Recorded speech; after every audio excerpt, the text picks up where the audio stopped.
Okay, so God, we got some errors. Hey Jen there. I'm sorry that you didn't get the notice earlier. I just changed it at the last minute. I was trying to put it together for about 10 p.m. Central Time, but I got home earlier than I thought that I would, so here we are.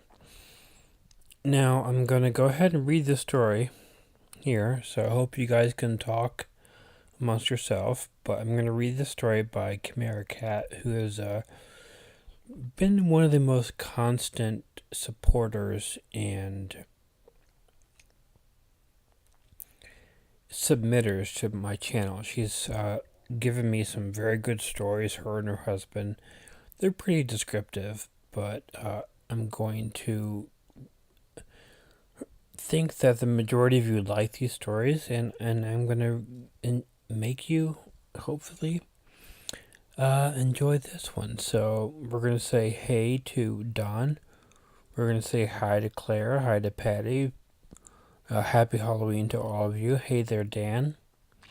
How's my day going so far? It's actually pretty good. I kind of slept in. I was up a little bit late tonight. I had some little bit of issues, but to let you all know about as far as my health goes, I am feeling great. I'm feeling hungry. I have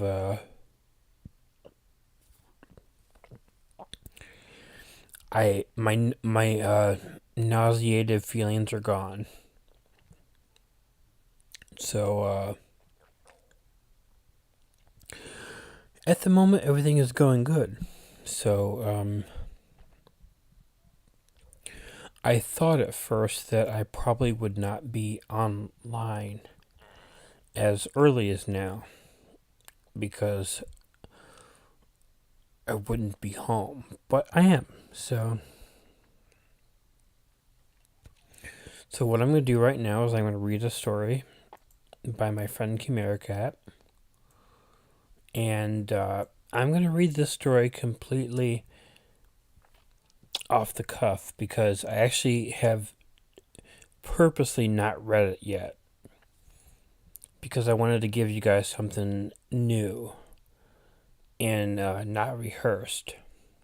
And I thought that maybe reading the story not rehearsed would help out with that. So, um, hey Lori, hey Kuji, thank you Kuji, thank you Don, thank you everybody. But yeah, so you will be hearing this story live as I'm hearing it. So let's see what's happened. It's a supernatural story by my friend Chimera Cat at Dressing Room 9. I was a very young adult at the time of the occurrence.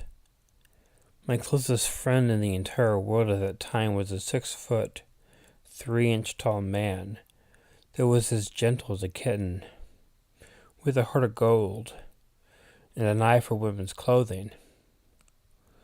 He said the reason he even noticed me at all was because of my style of dress.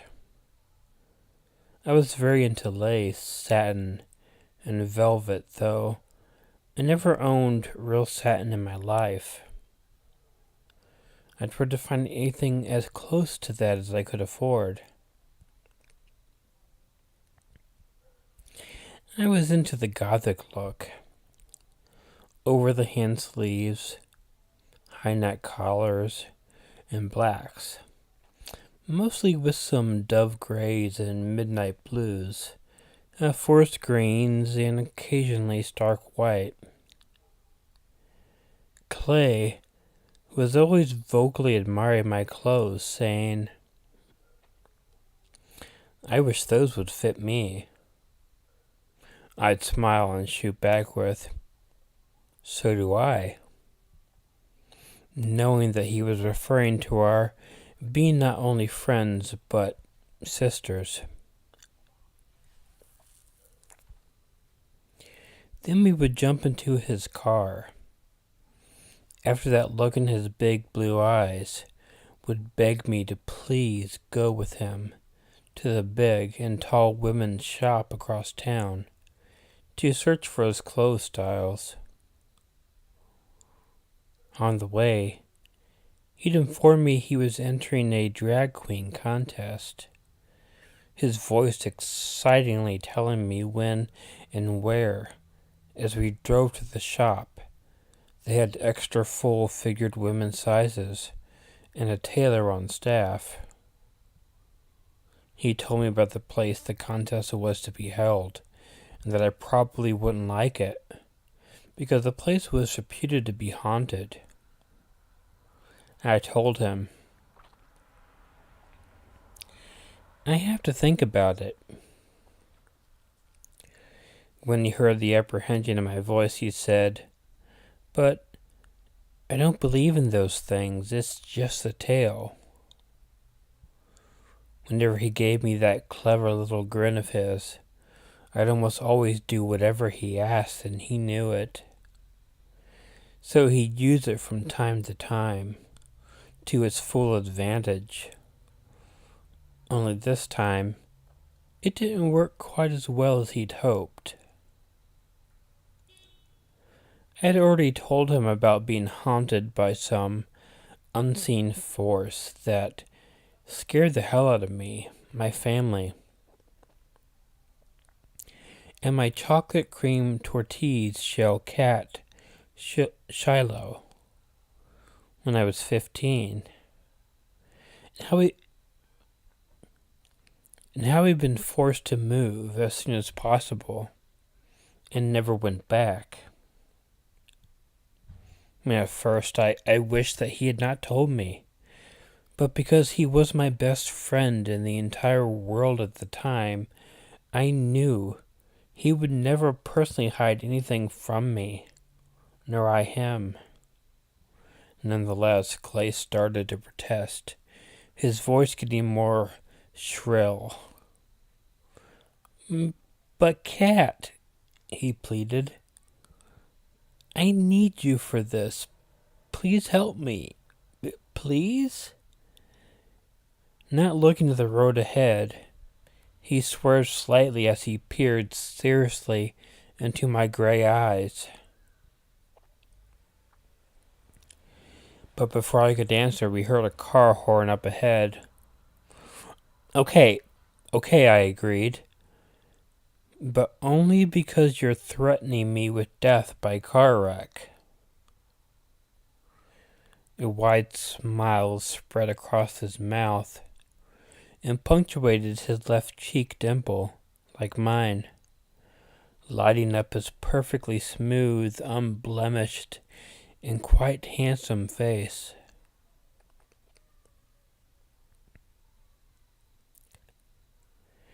As he righted the vehicle back in our lane, I heard him chuckle devilishly.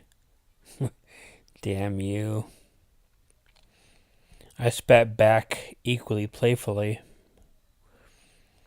I want you to know I only agreed because I really don't want to fucking die at my young age. I was about 18 at the time, and I punched him hard in the right arm, and he laughed. Ow. Besides, Cat, he went on, you just have to come, putting a special emphasis on the word have. I shook my head slightly, my eyebrows rising questioningly, saying, Why's that, pray tell? Because I need you. I want you to apply my makeup, my wig, and help me choose my clothing and shoes, of course. I laughed out loud, not because I thought it was silly for a grown man to ask me to help him get dressed for a drag queen contest of all things, but because he was so serious about it. It really meant something to him, and because he was my best friend, I couldn't say no.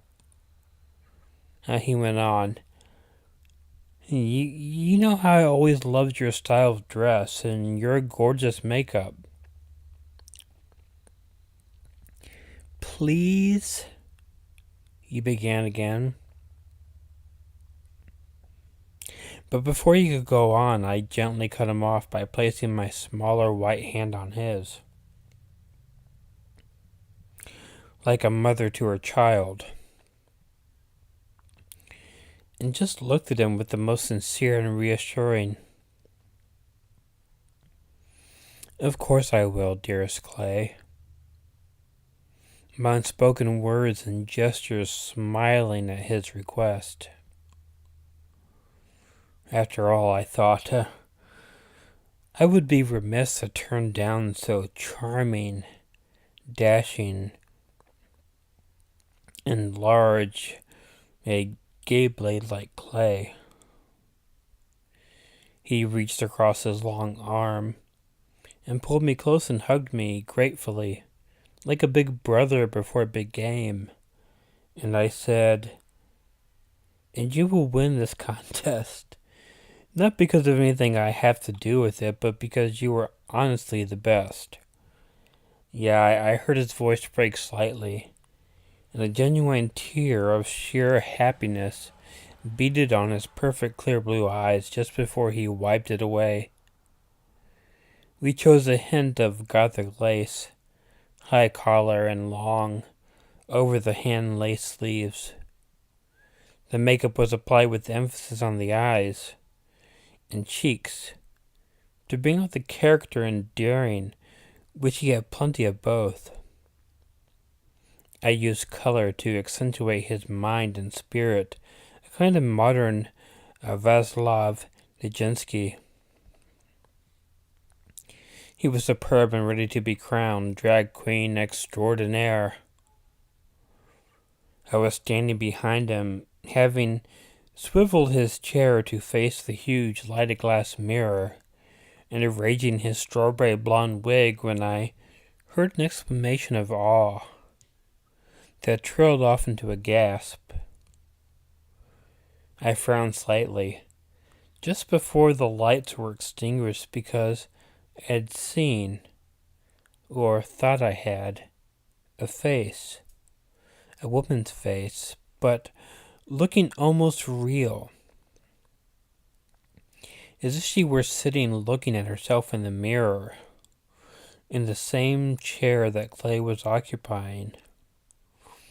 I remember him crying out in the near pitch dark, "Oh my God, oh my God, damn," over and over. He practically screamed bloody murder, throwing his hands up as though to not touch the thing.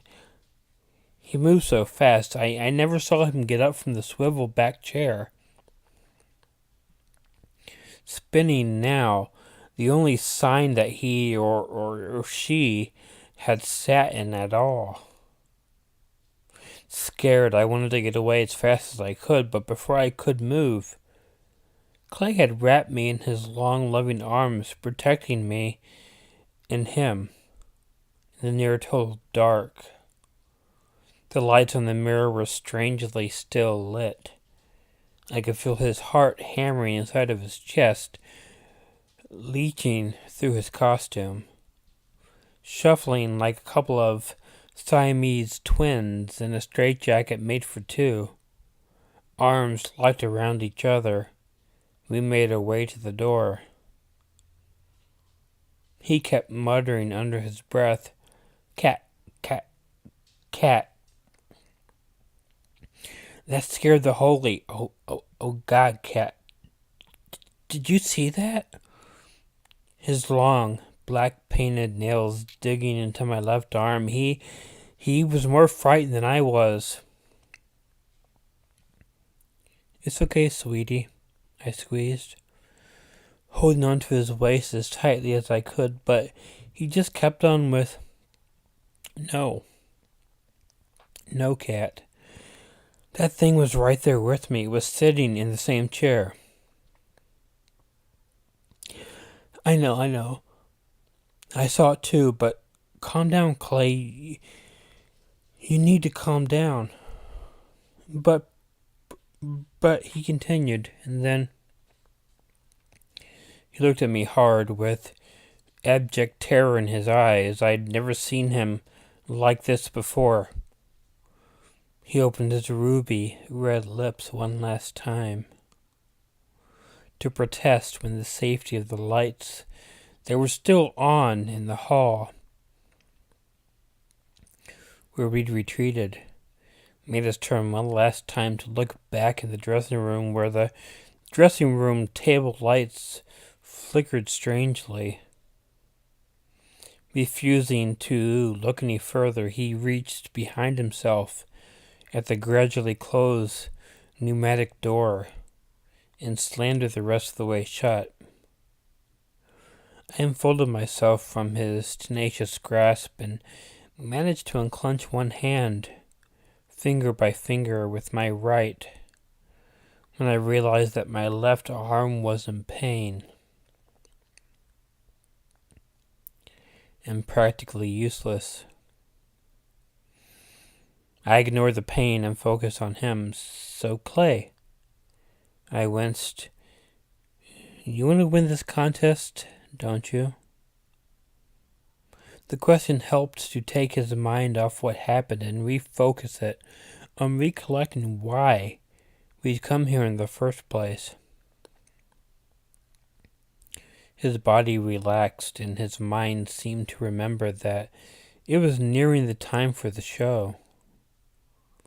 From the hall, some of the other contestants, oblivious to what had happened, started to gather at the door that led to the stage. He nodded, slowly mumbling, "Yes, yes, yes, you are right, Cat," as he started to move towards the others. I noticed he wasn't wearing any shoes and asked with my best English Cockney accent if he was going to be in there without his eels. A narrator's note: I'm not trying the Cockney's accent, so because my Cockney accent really sucks. End of narrator's note. He stopped mid-stride, turned, looked at his feet, and then at me, square in the face, and answered with a strong and resounding yes, and said nothing more, standing there, arms crossed, not moving. With great tact, bordering on apology, as if I had anything to apologize for, I asked, "Well, I guess you don't really want to do this thing after all, do you, Clay?" I pointed at him with a long forefinger, and then touched my chest as if to say, "Are you going to help me or not?" He huffed air, his frightened eyes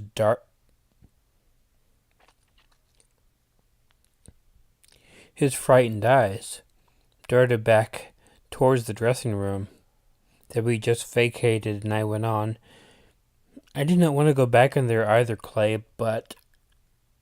I laughed the words. "Your damned heels are not going to walk out of there by themselves."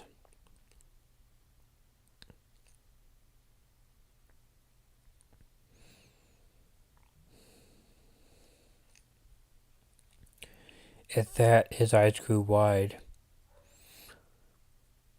Okay, I told myself. Bad timing. I was just being facetious. Then we heard from the darkened room what sounded like the choir being rolled across the floor. Clay moved further down the hall, and I said, "You wanted me to come with you. You know how I feel about these things, but hell, I thought you wanted me to win this contest."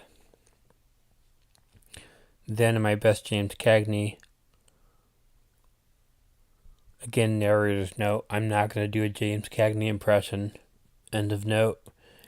Now you rather own me, though. I never called in my mockers. He said nothing, changing back to a more serious tone. Clay, you're my best friend, my brother, my sister, all rolled into one lovely package. I need your help. It's dark in there. Chuckling, he inched closer, but I still couldn't talk to him, and coming with me. I thought I wouldn't need a light, as he had suggested earlier, because I knew the layout of the room. 4 walls, 4 corners, a mirror, a couple of chairs, his heels and other clothes right there, and the wardrobe closet just inside the door. Easy enough. So easy it was doable.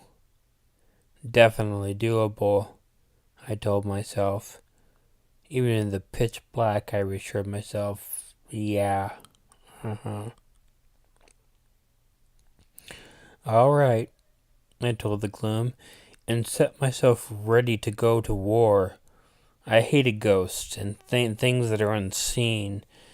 I could and did fight anything, no matter how big or how tough, but the unseen really scared the shit out of me. It still does. My heart pounding, I moved to the door. Clay moved closer. From just behind me, he warned, "There is no way. There is no way I'm going back into that room." I said nothing, and just opened the dark door.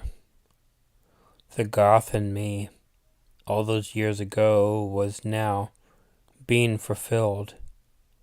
It had the ghost, just not the romance. The door opened.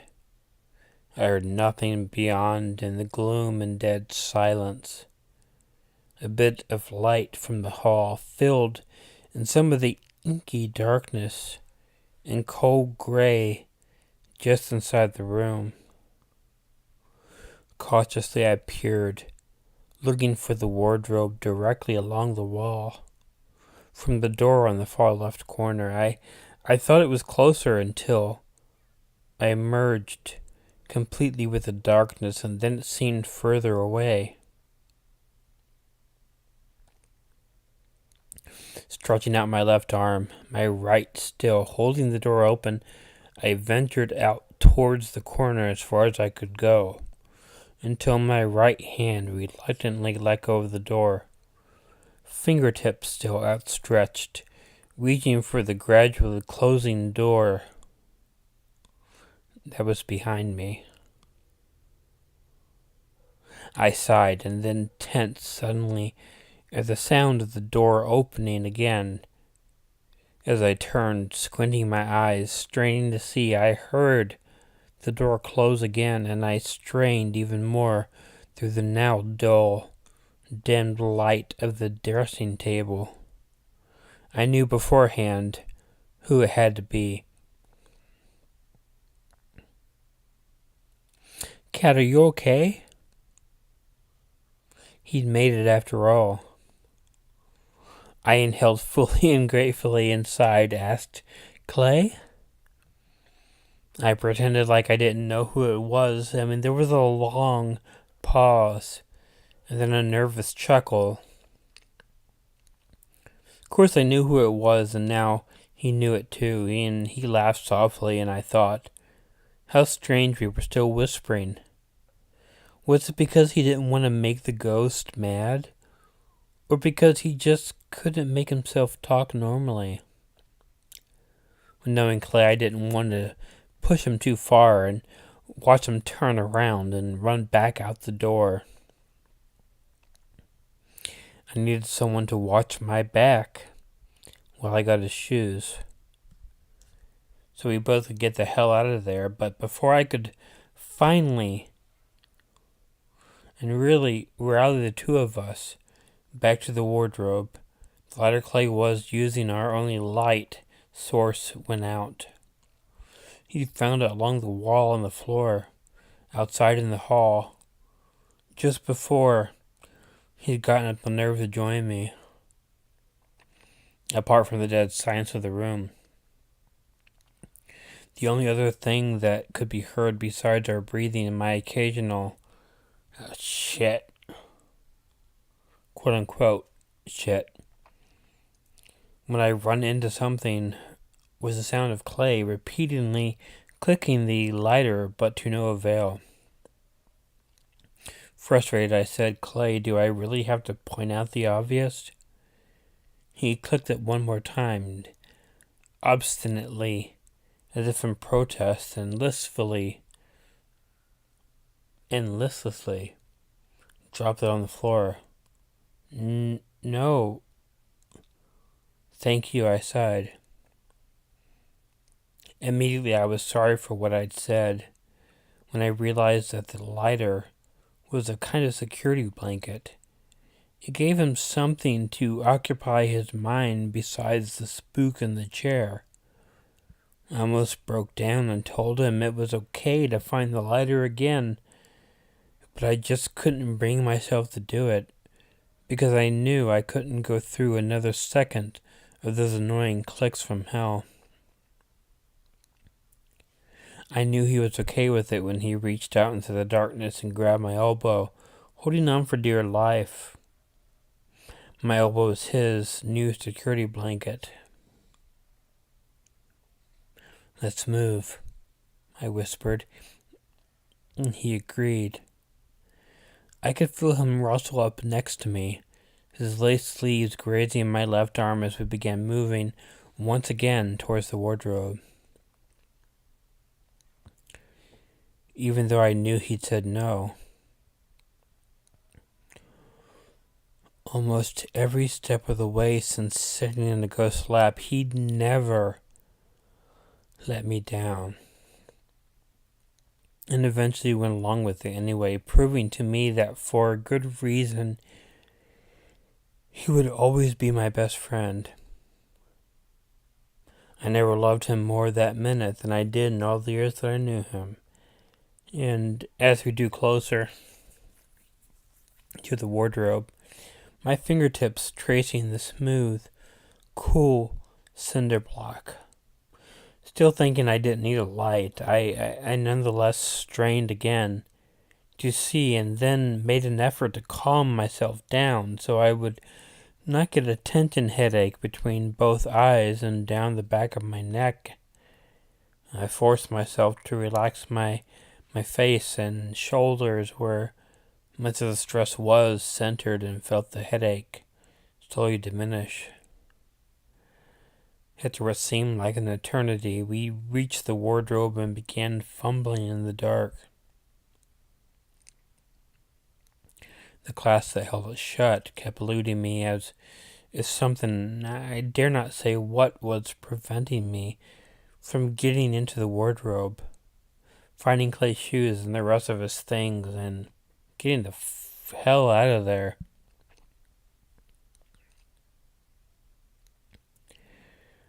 I cursed under my breath as the clasp gave way suddenly, and the wardrobe opened violently, banging on both sides of the cabinet. "Cat,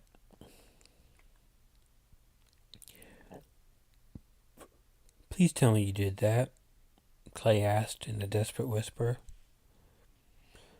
Assuming it was me and not wanting to alarm him further, I said nothing and began rummaging through all the clothes in a near frantic search to especially find his damn shoes. I mean, they shouldn't be that difficult to find, I thought, after all. I was the one who picked them out and put them in the box just above the clothes rack. I managed to get everything out of that belonged to Clay, and I was thinking that after this we wouldn't be returning to that dressing room after the show anyway. And God willing. And suddenly, we heard what sounded like the dressing room chair being forcefully shoved across the floor and violently slamming into the wall, bouncing off and rolling a few feet backward. It came to a rest just on the side of the dressing table behind us, the chair, and whatever pushed it was now directly between us and the door. An involuntary scream caught in my throat as the terror rose. Clay had either forgotten his question from earlier or decided it was pointless because there was no way I could have shoved the dressing room chair from behind my back and into the wall from where I was standing. And nonetheless, we managed to tiptoe around the chair and to the door without incident. Just as we crossed the threshold into the hall, the lights on the dressing table flickered back on, and this time stayed on as if whatever was in the room was saying, "And stay out." With that, the dressing room door closed on its own with a soft click. The light from the dressing room mirror shone brightly under the door. It got so bright I thought it would explode. Thank God we didn't see a shadow pass between it and the door. Smiling, I told him we'd made it. And he never looked more beautiful or more perfect. Giving them both a kiss and a chocolate kiss, I wished him a happy All Hallows Eve and said, "Now go kick some drag queen assy Claire." Clay was Claire when he was in drag. When looking back, I realized that he reminded me of a certain...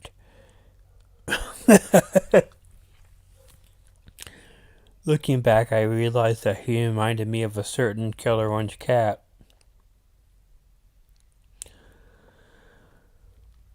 For his kindness, sweetness, intelligence, beauty, and strength of character.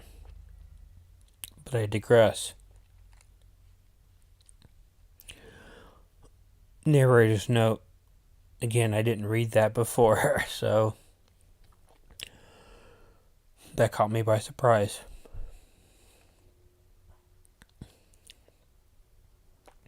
Clay went on to win the drag queen contest, his first before many others, but whenever we were anywhere near that place, Clay and I always refused to enter because after what we'd been through, no drag queen crown was worth the terror we both experienced that night in dressing room number 9.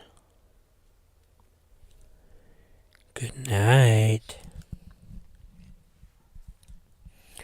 Now, I promised that I would do the good night, even though I'm not done with the stream yet. So, I want to say I was watching the comments and everything as the stream was going on.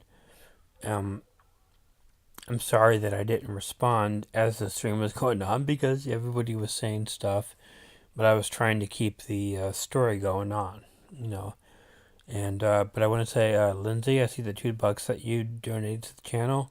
I want to thank you very, very, very much for that. As I've always told everybody, that the any of the donations from the channel go to supporting our excessive menagerie of cats. This story I will probably re-record again in a few days. Chimera Cat, Kathy is a very good friend of mine, and she's been supporting my channel. She's been giving donations to my channel, and it's been a really good, she's been helping me out a whole lot. She's giving me stories and stuff, so I wanted to read the story on Halloween night because, hey, it's Halloween. So, for Halloween, we want to be together, have scary stories, just kind of all be linked in that sort of way. And Lindsay, you don't have to thank me. I thank you. Again, that helps our cats out as long as we have money. And don't get me wrong, it's not like we don't have money for the cats. Oh, everybody, look there. Chimera Cat's here. Chimera Cat there is the author of the story that I just read to you. So, if you like the story, please let her know. It was a good story, I thought, and I wish that she reminds me of my sister in a way, that they both are good descriptive writers. Now me, I'm not. I'm a very dialogue driven writer, and a very academic writer. And academic writing is very bland, very matter of fact. But it's very not descriptive. But my sister, Evil Black Cat, who I don't think is here right now, um, and Chimera Cat are both really descriptive writers. And I kind of wish that I had the patience and the descriptive ability to be like that. They both really paint the background really well. And that means quite a bit to me. But yeah, I'm gonna do another recording of this story in a couple days because I I didn't read the story before now because I wanted to see what I could do by reading it live with my first impression, and I hope that you guys enjoyed it. Well, you're very welcome, Chimera Cat, and you're a great friend, and I care about you a whole lot. So,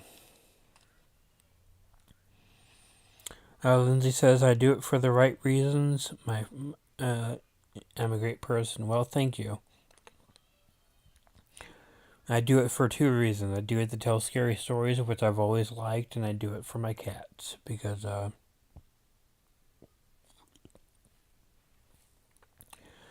oh, my cats are great and wonderful. So you're a very good writer. Well, let's talk about that a little bit now. Um,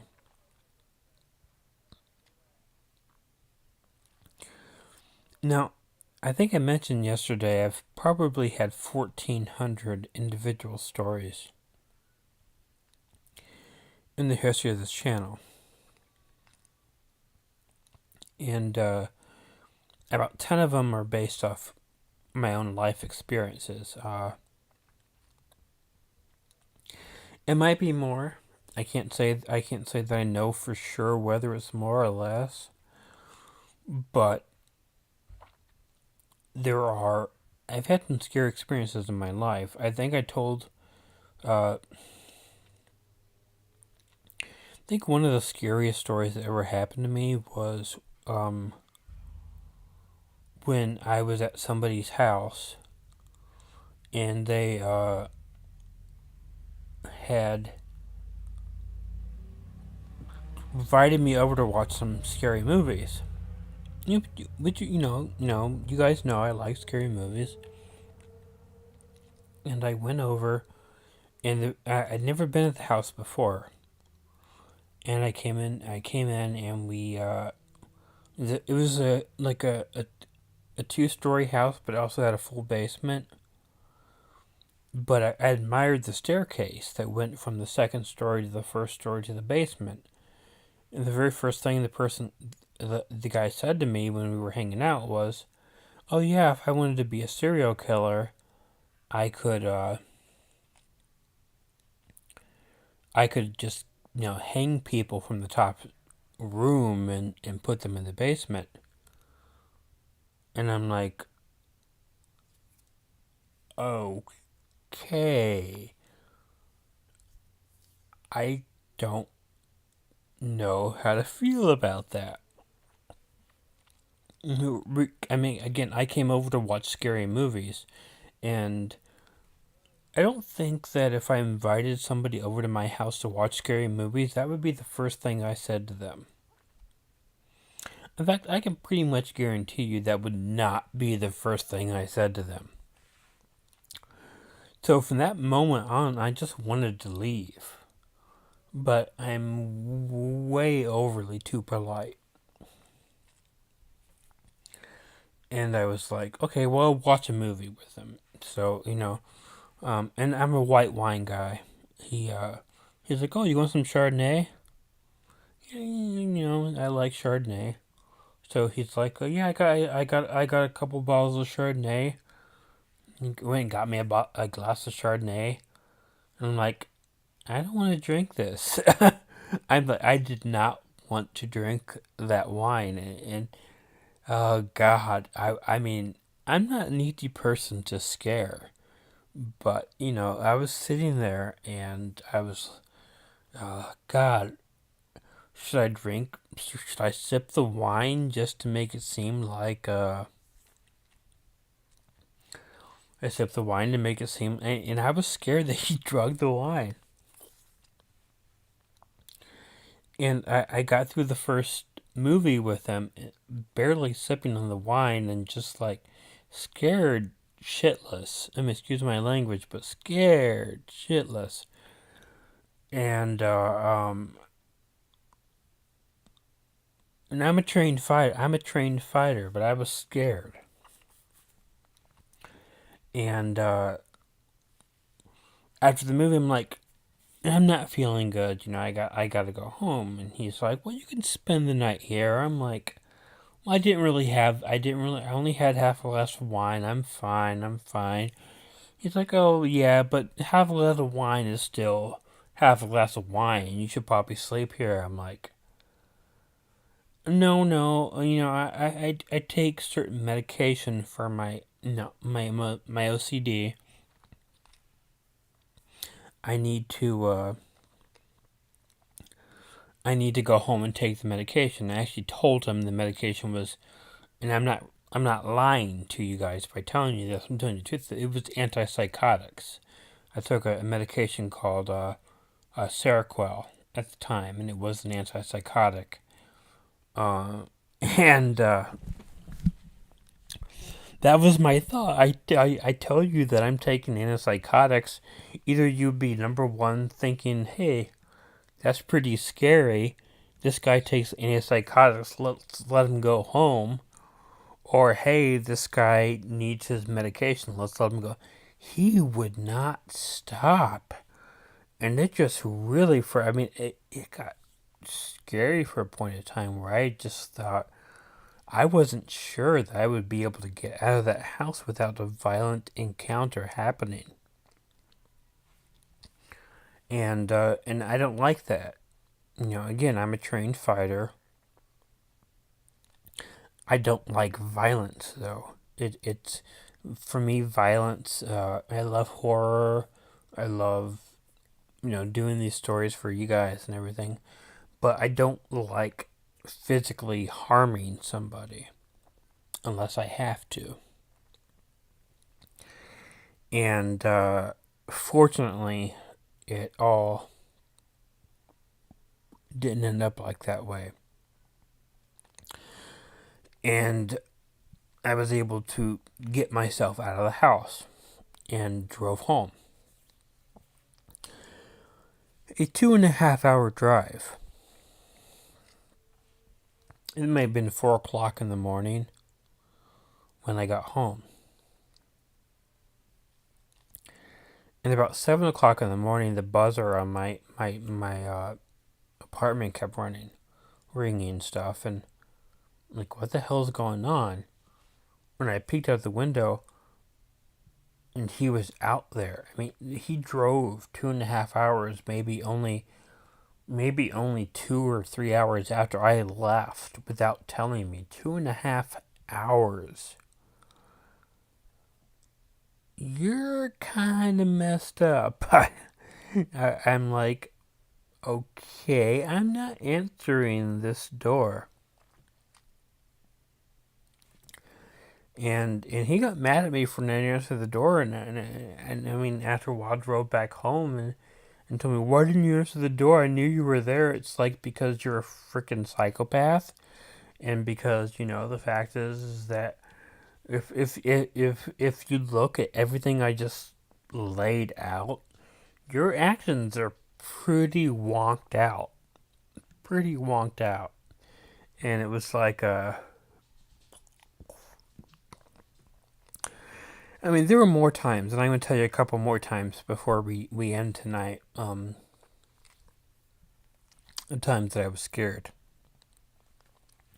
See, that was my reaction too. A bowmaster. What the fuck? It's like I had moved to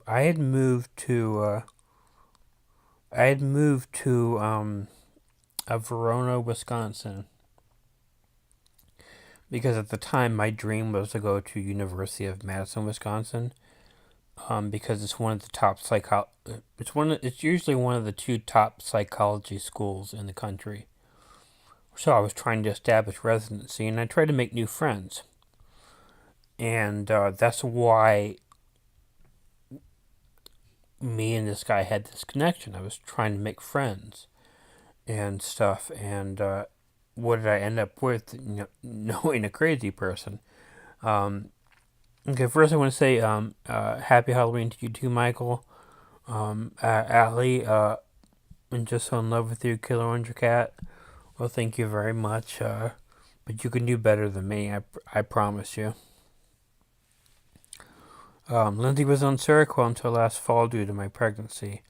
Yeah, that was a weird medication that really kind of wonked the hell out of me. But yeah, I mean, it didn't work. It didn't work. I wasn't able to get the residency. There was a mathematical requirement that I didn't think that I could make now.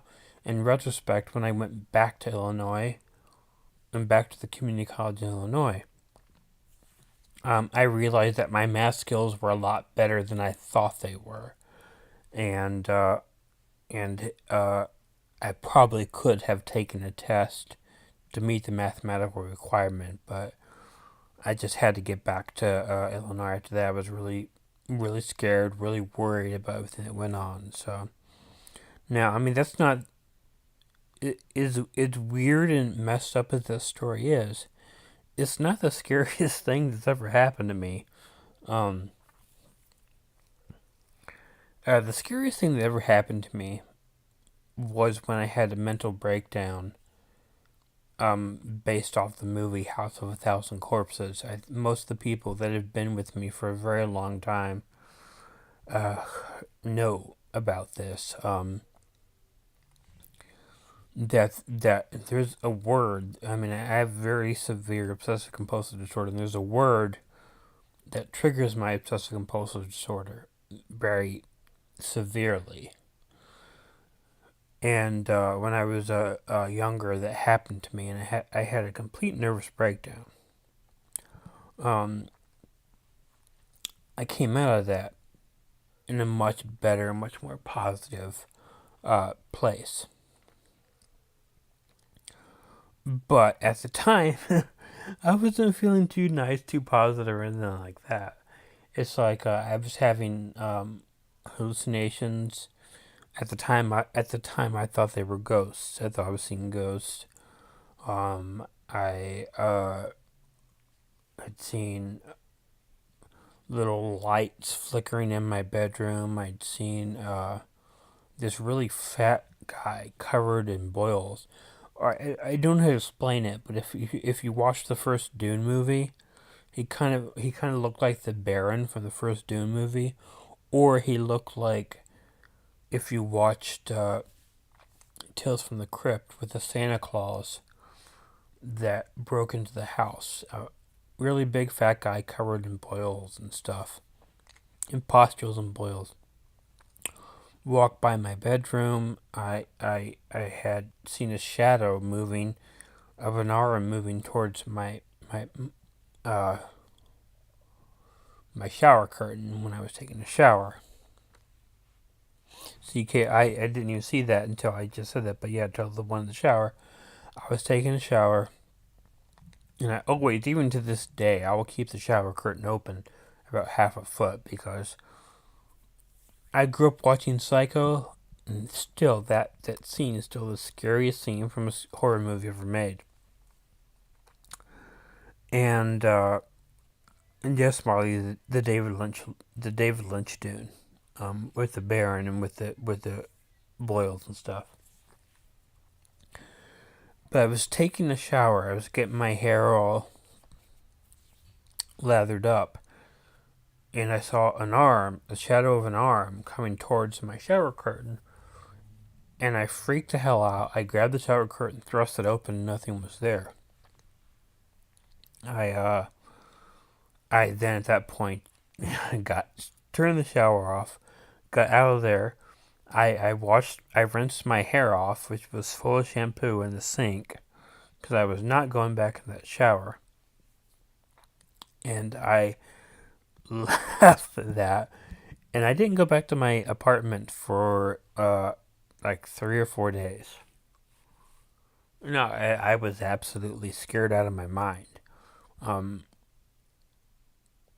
Nowadays, I look at it a much different way than some people that support the supernatural. Is I have epilepsy, so I look at these all as partial seizures where I've had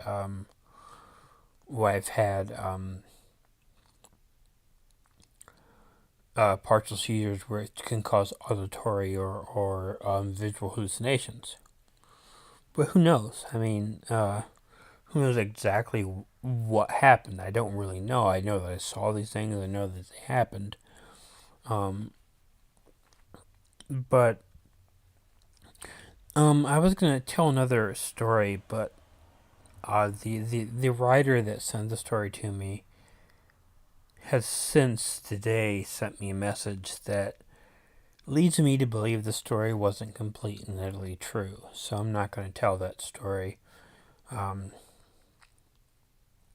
I don't really want to do that. I kind of give people who send me stories the benefit of the doubt. And I'm not going to give someone the benefit of the doubt that changes the aspects of a story so severely that it makes me doubt the credibility of the story. But it also makes me think. I told you a story a moment ago that was scary for me. Two of them actually, but there's another story that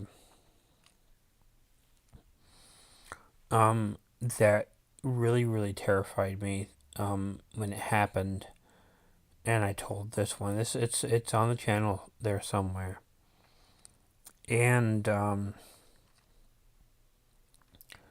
I'd gone for it like an audition when I was a teenager, and I didn't go to college right out of high school. I went to I tried to progress my career as an actor. I thought that I was a lot more talented than I was, and I kind of learned going beyond that is that although I don't know, I don't even know if I'm a decent actor. If you listen to my Dracula production, I sort of think I was like the worst actor out of everybody involved. But I mean, I could have even tried harder to work the accent, but I was, as Van Helsing. But anyhow, that was my dream, was to be an actor. Um, and I went to an audition, which was really in Evanston, Illinois. It was a really late at night, and I'd gone there, and the guy holding the audition, I mean, it was late at night, was trying to get me to walk into the apartment, and there was just something about that was like, yeah, you're trying to have me audition for a horror movie at like 9, 10 o'clock at night in this dark apartment. Yeah, I don't want to go into your apartment. I really do not want to go into your apartment right now. And I think I probably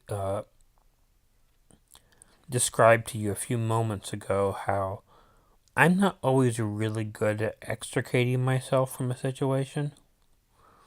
A lot of times I really want to, uh, I really want to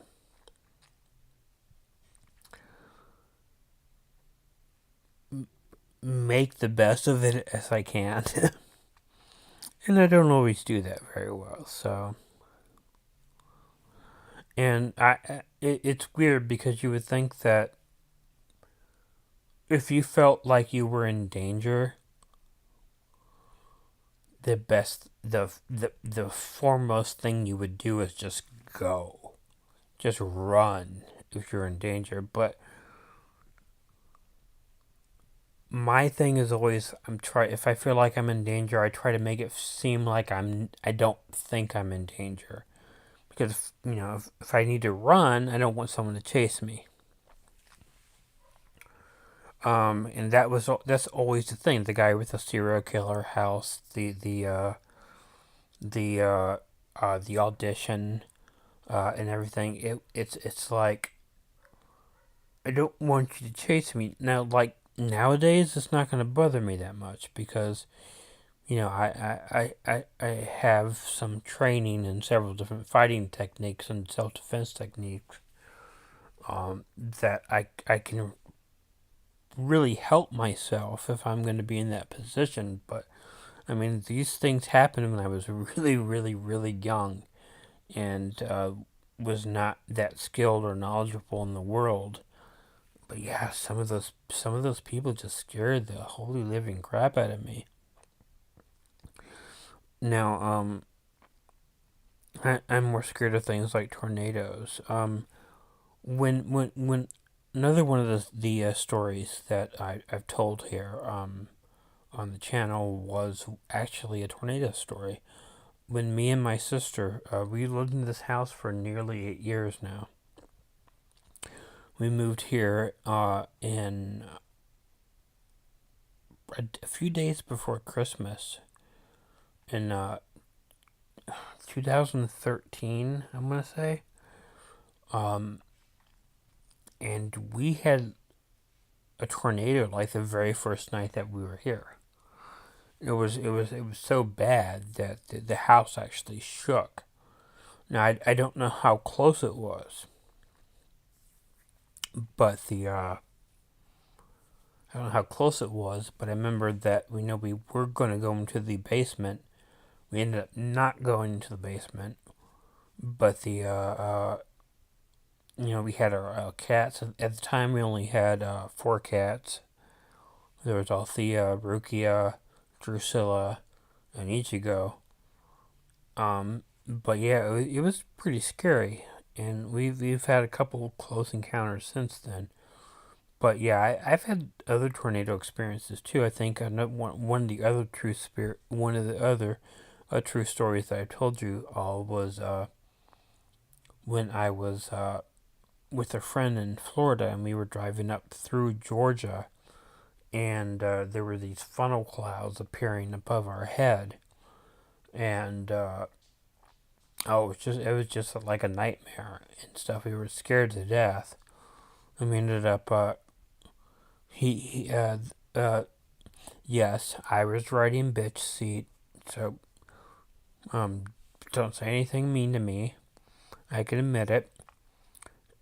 But I was in the back of the motorcycle, so I was like saying, it was like, do we want to stop here? I'm like, no, I think I can last a few more exits and stuff. So we lasted a few more exits, and finally we got like a hotel room. But we checked the news, and if I had said, uh, yeah, let's just get off here, the exit that we were going to get off of, the had a hotel room that got completely destroyed, demolished by a tornado. So tornadoes are scary, and I'm not really scared of the supernatural. My belief in it has waned over the years. It doesn't mean that I don't. It doesn't mean that I don't believe people when they tell me supernatural stories. It just means that I'm more skeptical when it happens to me. There are stories that get submitted to my channel that are not supernatural that I often look at and I'm like, yeah, that doesn't seem likely. So I can't look at those stories or the supernatural stories in a different way. I take everyone who tells me they send me a story, everyone who tells me this story happens to me or happened to me, I take you at face value for it. Okay, America, I do not scare easily, but things I cannot see, well, that scares the hell out of me. Well, that's quite understandable, and I'm not going to doubt any of that for even a moment. I agree. Videos of professional heights workers. Oh my god. Yeah, I was actually talking to a really good friend of mine earlier today. That's the thing that scares me the most, the thing that terrifies the living daylights out of me is the video where those two, I think they're Russian guys, climb up that tower in Shanghai, and they oh my god. I mean, I'm completely and utterly safe here, watching it on my computer, watching it on my phone, watching it on anything. I'm completely and utterly safe. But watching those guys climb up that high freaking tower with no harnesses, oh my lord, it scares the living daylights out of me. And I was actually watching that earlier before I did the stream here, in order to try to kind of scare myself a little bit.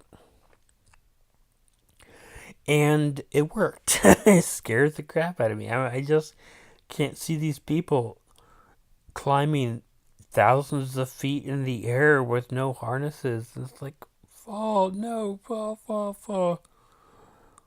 Kuji, come here, cat. Me, a candle, Ouija board, in the bathroom while at midnight. Oh. Well, I would probably, at this point in time in my life, have no problem doing that. The best, even watching those makes my skin cringe. Oh, me too. I think what reminded me of it earlier was there was a commercial I was watching for iWatches, I think, or Apple Watches, whatever they're called, where someone was checking someone was like in a tent on the side of a mountain, and I'm like, yeah, why would you do that? I'm sorry, there's no money in the world to get me to do something like that. I like being alive. I really do. And, I mean, maybe the sudden death from falling from a really a really, like, high site may be something that doesn't bother me too much, but, I'm not willing to try it out, so I even tell people if I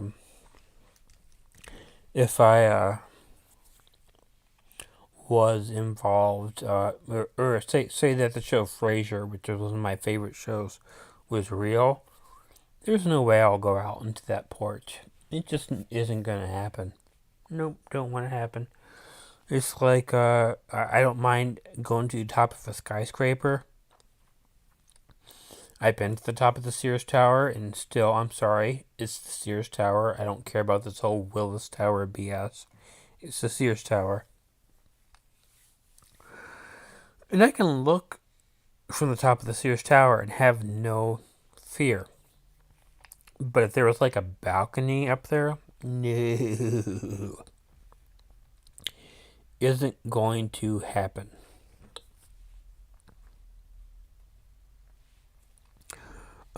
Lindsay says, "Hey guys, care to see a serious question here? Go ahead and ask."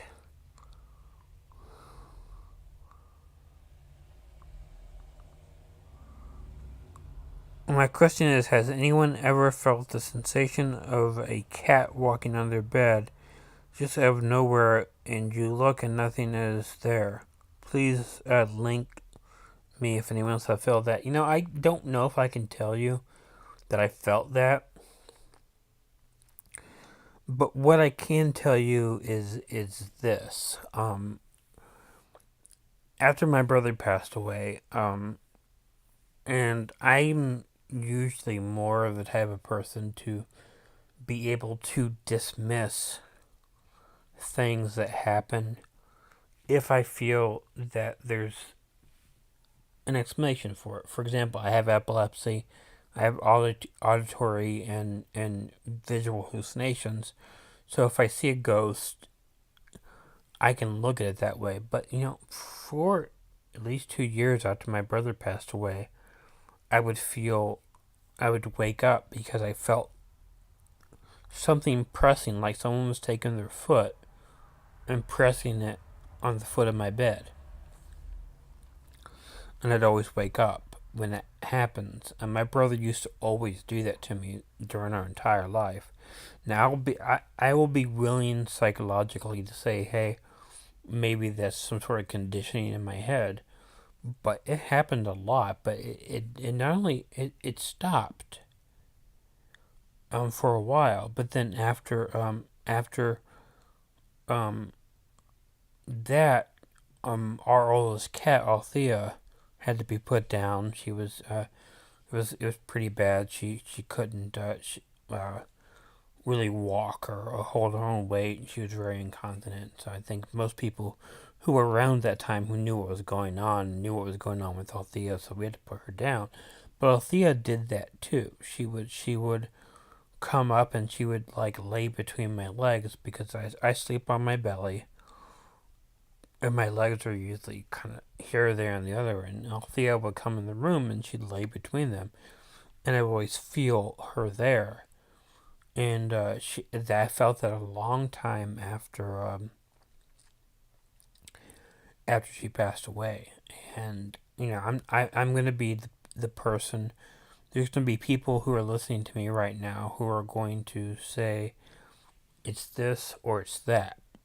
And I'm gonna be the person in between who can say I don't really know. I don't know if it was all in my head or something was really going on, but I'm open to both possibilities. So I'm trying to think of any other little scary experiences that I can think of to leave you all with this night.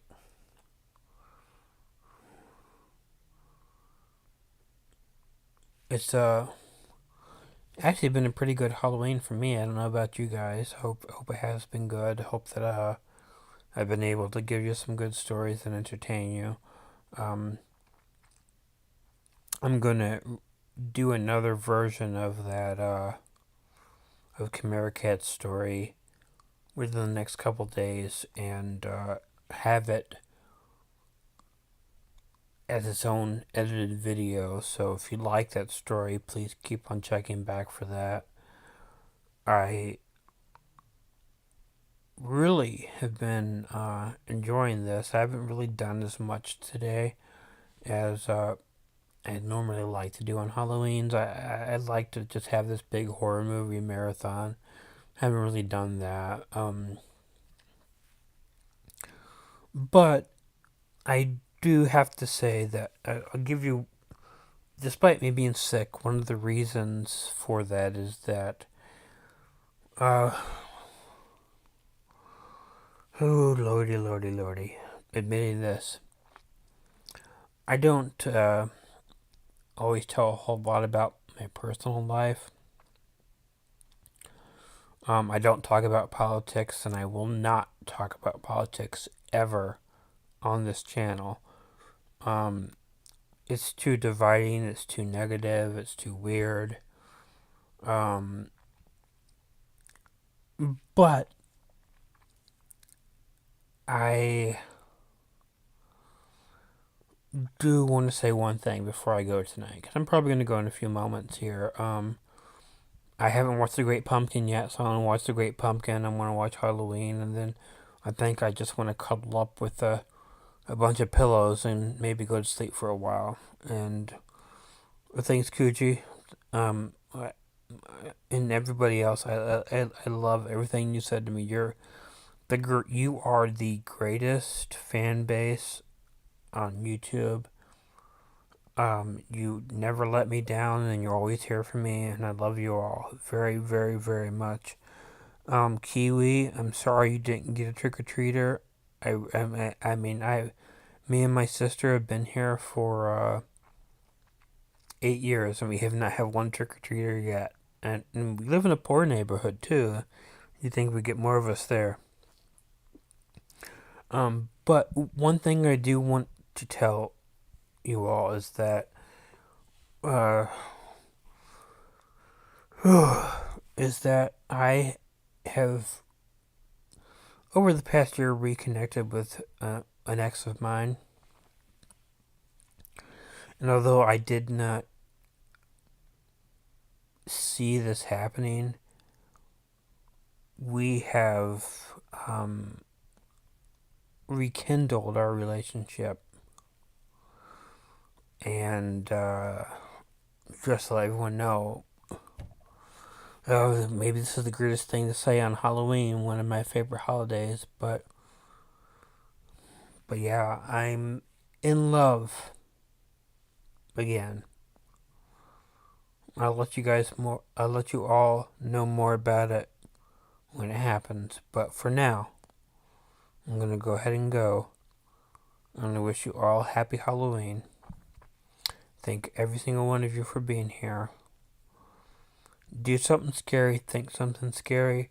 Make sure that when you go to bed tonight, you're worried about something in the closet, you're worried about something under your bed, you're worried about something in the corner. Just make sure you're worried.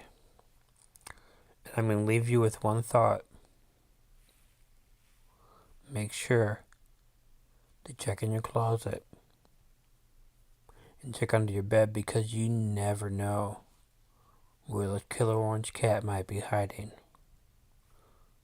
Good night. And happy Halloween, my good friends. I love you all.